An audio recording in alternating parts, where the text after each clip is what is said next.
Hey guys, welcome back to Tolu's Kitchen. So today we're going to be making butternut squash penne pasta.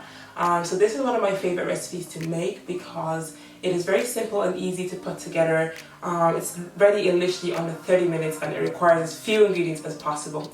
So to get started, we're going to be using one small onion. So I'm actually going to be using half of the small onion, but if you really like onions, you can use a whole onion. And then I've got 2 big cloves of garlic here. I've got some fresh flat leaf parsley. I've got some shaved Parmesan cheese. You definitely want to use shaved Parmesan instead of grated Parmesan because it just won't have the same effect.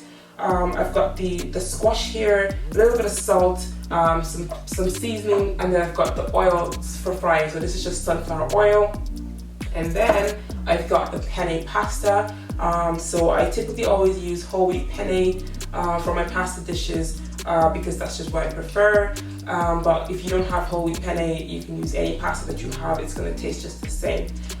So yeah, I'm going to go ahead and get started and show you guys how to make the dish.